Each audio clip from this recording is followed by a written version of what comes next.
Voilà, en ce 9 avril 2025, je débute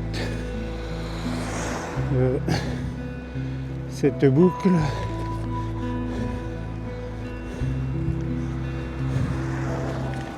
qui va m'emmener depuis Héricourt, là où nous sommes, jusqu'à Échenon Mont-sous-Vaudois,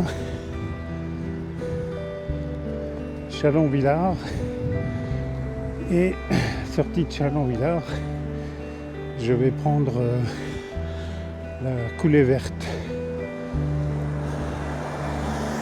Donc coulée verte jusqu'à un peu avant Brognard, et puis je rejoins le V6 jusqu'à Montbéliard, Betoncourt, Héricourt. Voilà. Donc c'est une boucle que je fais assez souvent. Elle est proche de chez moi. Je pars de chez moi et je pars sur la campagne. Là, je suis dans Héricourt. Bon, Héricourt, c'est pas une grosse ville. Là, je suis sur de la route. Mais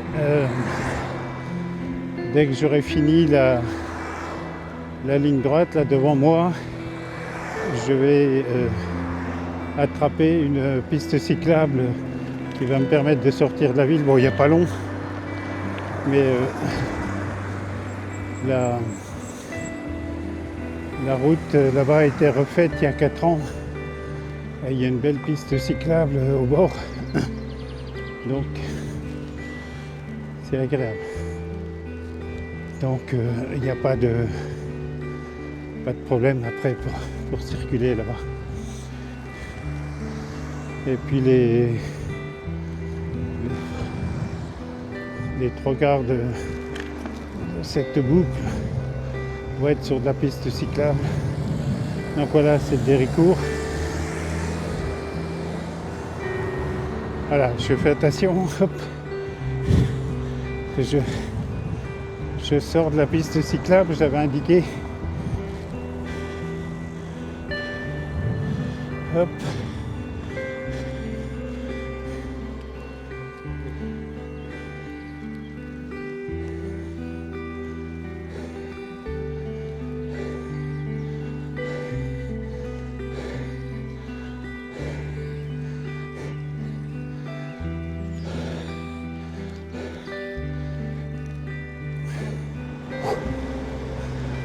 Alors voilà, 4 km 300 depuis le départ, et la principale difficulté est derrière. Alors nous sommes à Échenon Mont-sous-Vaudois, un petit village juste à la sortie d'Héricourt. Voilà l'église, je ne sais pas si on la voit, la caméra, la mairie à côté.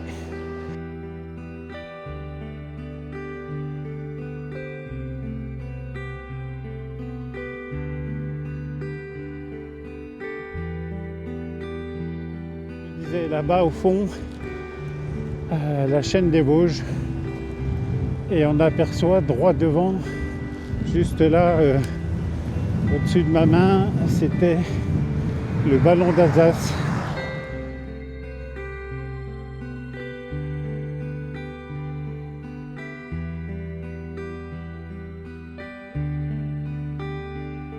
Voilà, un petit village rustique du fond de notre France.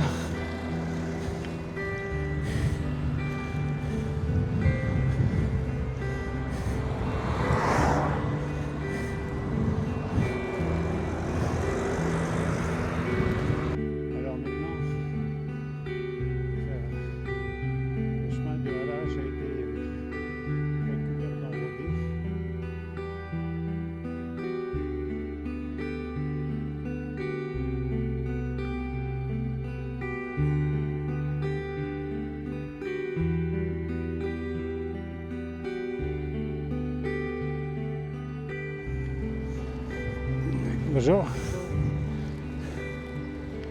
Voilà, c'est un plaisir aussi pour les canards. Il y en a quelques-uns par là. Alors, je sais pas, à cette heure-ci, je sais pas où ils sont.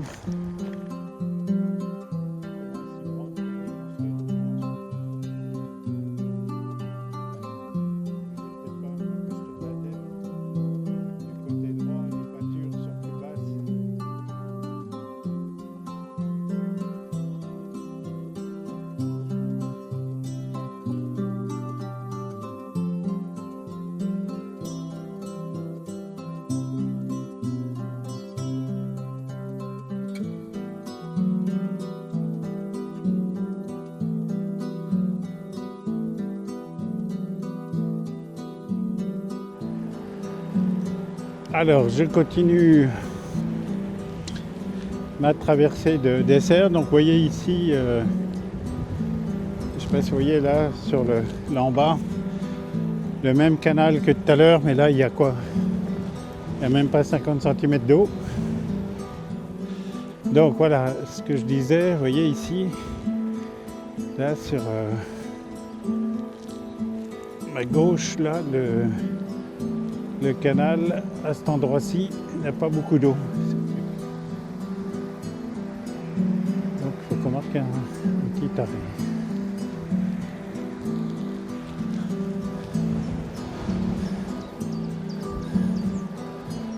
On arrive au parc Audin de Bavilliers, là, à ma droite. Il y a un joli parc pour les enfants avec des agrès. Et puis il y a une petite colline. On n'a pas vu, mais il y a une réserve d'animaux.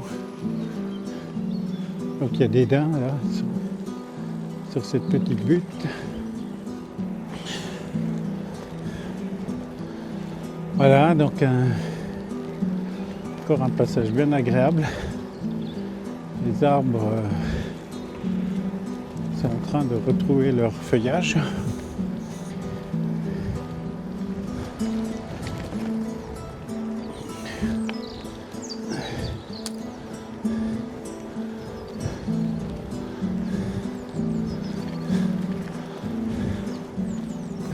Alors j'ai pas pris le drone aujourd'hui, j'y pense parce que j'étais venu avec mon premier drone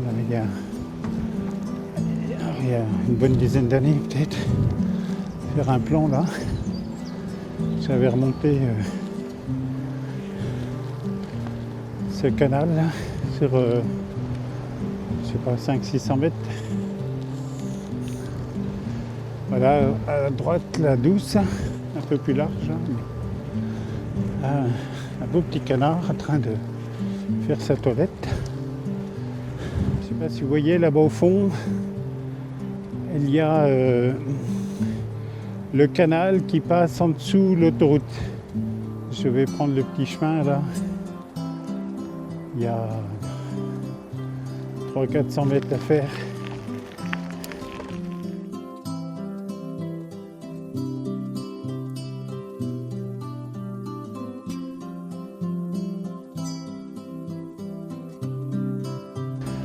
Voilà, donc je passe en dessous l'autoroute.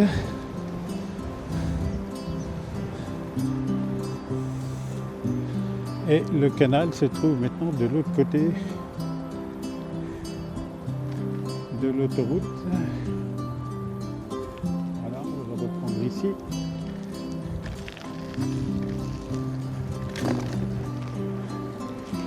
Voilà, ici c'était le port de Botan.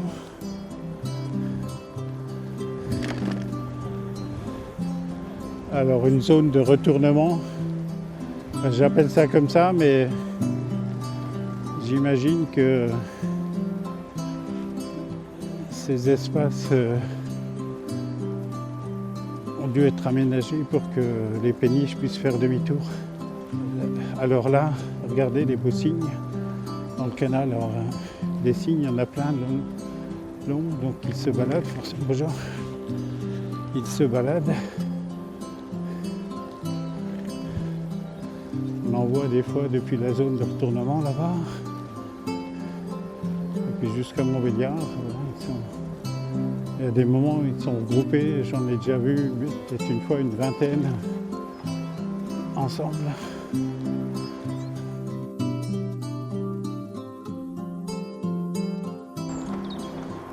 Bonjour. Voilà. Alors ici c'est un peu original aussi, parce que là en bas, là par là, je ne sais pas si on voit la caméra sur ma droite, il passe la Savoureuse et le canal ici enjambe la rivière.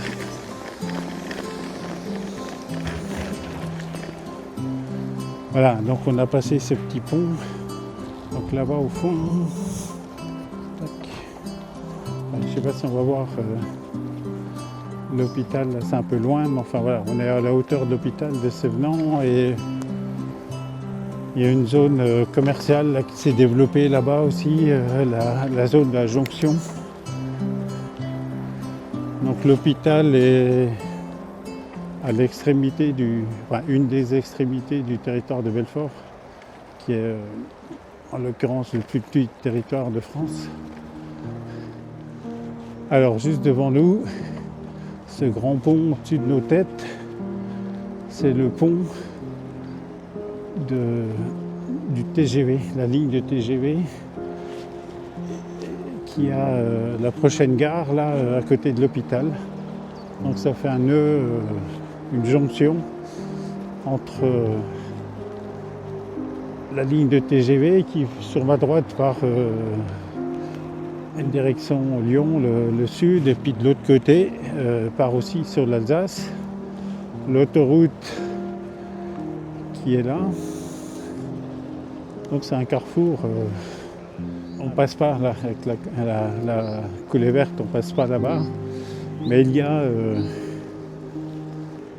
là 2-3 km en arrière, il y a une voie cyclable là, qui monte jusqu'à la gare TGV et puis après elle se prolonge jusqu'à Bourogne. Et de Bourogne on peut rejoindre le V6. Il y a quand même des bonnes rafales de vent. Voilà, donc une petite rampe d'accès là pour accéder à la coulée verte là, depuis Châtenay-les-Forges et Trétudon là derrière. Alors l'avantage de rouler le long d'un canal, c'est souvent que c'est plat. Voilà, ça permet de faire des distances plus longues.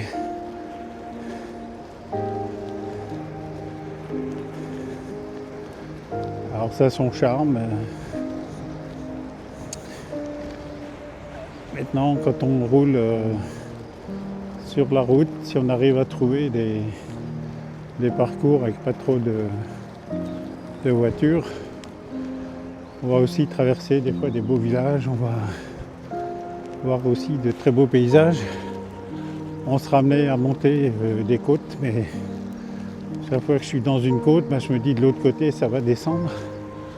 Donc c'est sur les coulées vertes, les voies le long des canaux, on ne connaît pas ça. Encore de beaux signes.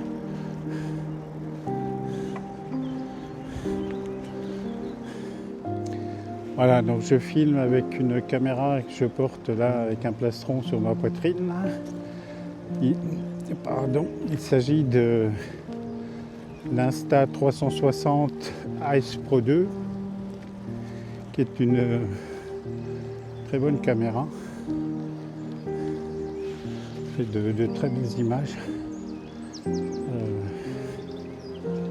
n'y a pas longtemps que je l'ai. Ça fait, je sais plus, 5-6 fois que je m'en sers. Donc je suis loin de connaître tout son potentiel. On découvrira ça par la suite. Mais enfin voilà, si je vous en parle, je ne suis pas sponsorisé, c'est pas le but, mais enfin c'est de partager avec vous mon opinion sur les moyens techniques que j'utilise. J'ai regardé, avant de l'acheter, j'ai regardé des vidéos de cette caméra. Elle a une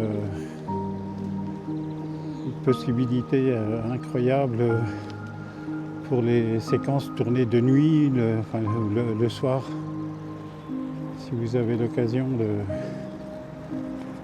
de filmer des soirées, des sorties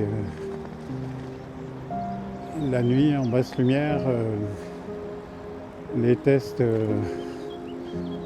avec d'autres caméras est vraiment flagrant en faveur de celle-ci, ce qui est un bon point. C'est une caméra qui filme en 4K et en 8K pour les techniciens, les connaisseurs. J'ai encore pas testé le mode 8K. Ça fait longtemps que je travaille avec des vidéos en 4K. Déjà une qualité d'image. Ceux-ci n'ont pas bougé. Hop. Bonjour.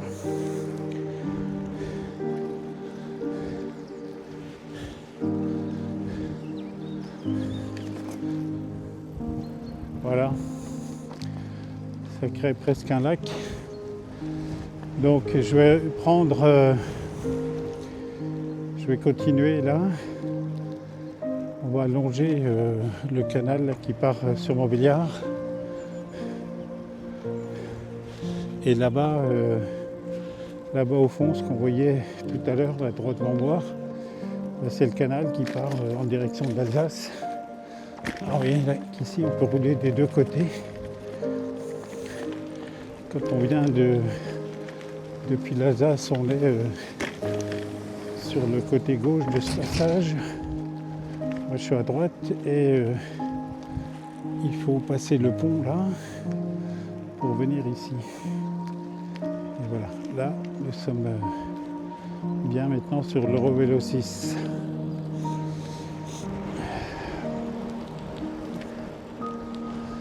Alors je connaissais bien la coulée verte.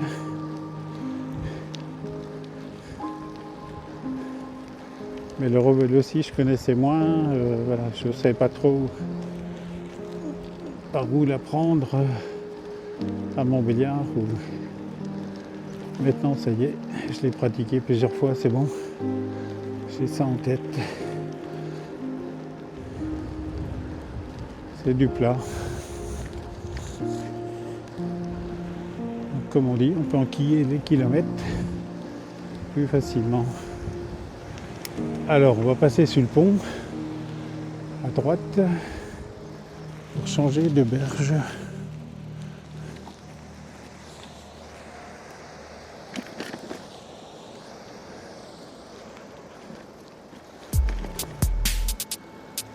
Voilà, on tourne à droite ici.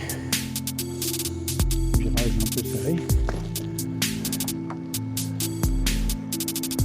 Et oui, il y a quand même des épingles à cheveux sur les voies vertes.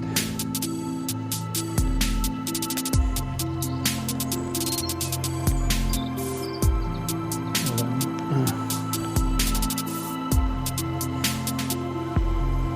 Je ne sais pas comment il monte, forcément avec une grille.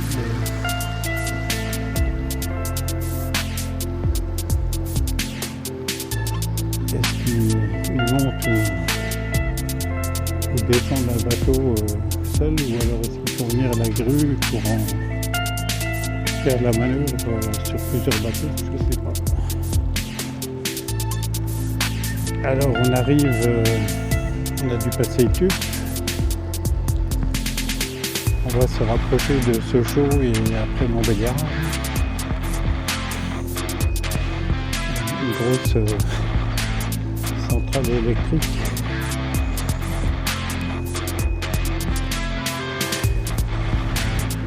Et donc ce que je voulais vous dire en vous parlant de Sochaux, pour ceux qui ne connaissent pas, c'est là le fief de l'usine Peugeot. Les automobiles Peugeot, c'est à Sochaux. Alors maintenant il y a des usines un peu partout et puis c'est passé,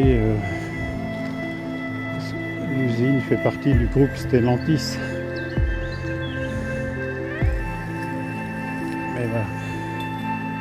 L'usine mère est toute proche de là et vous voyez ce pont là Droit devant moi à 300 mètres, 300-400 mètres. Ce fond blanc qui décrit un arc de cercle, ben c'est là où je vais sortir. Et c'est de là que j'avais pris. Voilà, les gens ont entendu, c'est bouge.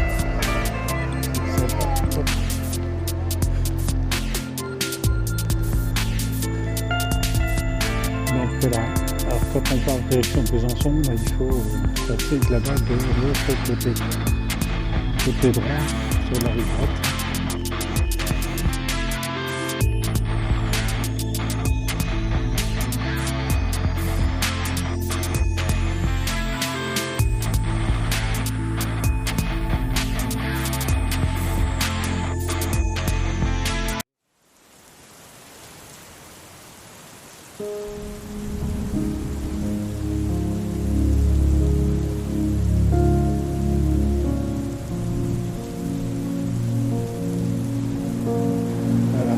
Partir du côté de Besançon, il faut prendre là tout de suite, à droite, là. Pardon, à gauche.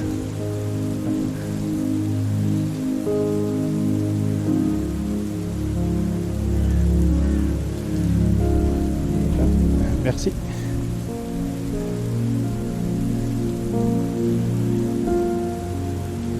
Allez, poupou. Alors, attention aux enfants, normalement.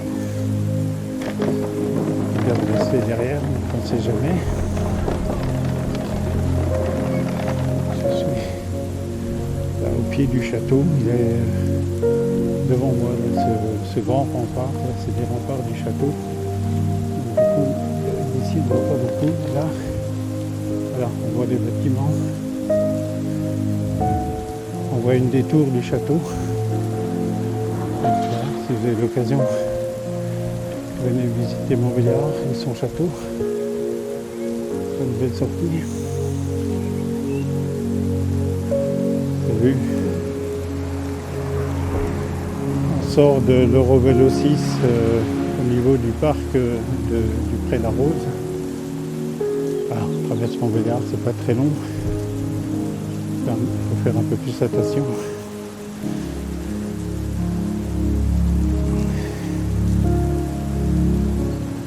Et là, je vais rejoindre Betoncourt dans le vent. Bonne rafale. Bon, on arrive bientôt au terme de cette petite balade. Encore peut-être 2 km de piste cyclable. Et puis après, dans Betoncourt, je vais prendre par le vieux village et je passerai sur les petites routes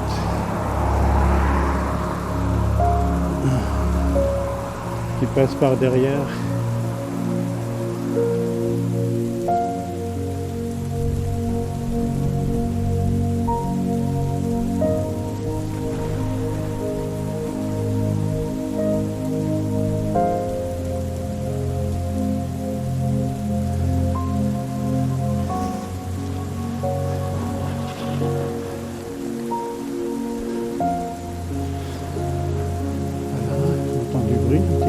Dans le rétroviseur, je confirme qu'il y avait une voiture.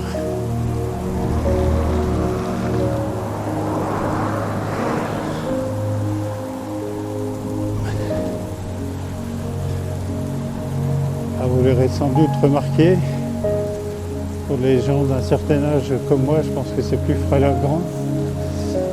Il y a certes les voitures électriques qui ne font pas de bruit, mais même les voitures à moteur thermique ne font pratiquement plus de bruit.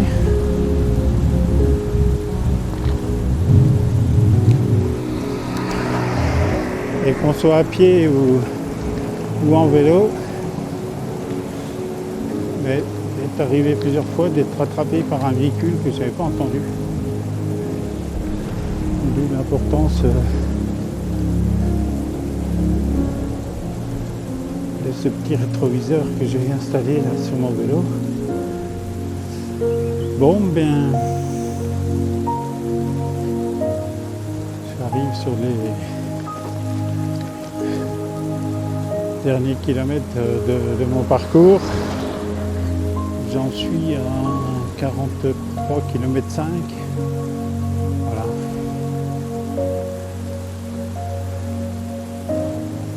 Je vais être au final sur un parcours d'environ 45 km. Une petite boucle. Bon, c'est déjà pas mal.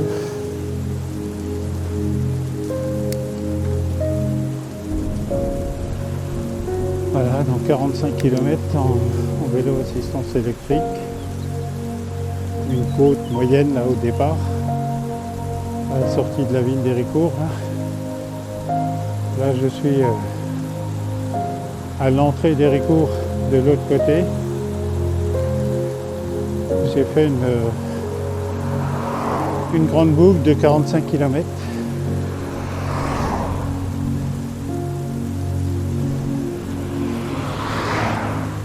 J'ai utilisé un tout petit peu plus que la moitié de ma batterie, donc j'ai encore de la marge. J'ai pas bougé du niveau d'assistance 2. Je vous rappelle que mon vélo en comporte 5. Et voilà, dans la montée, j'ai utilisé les vitesses du vélo. C'était amplement suffisant.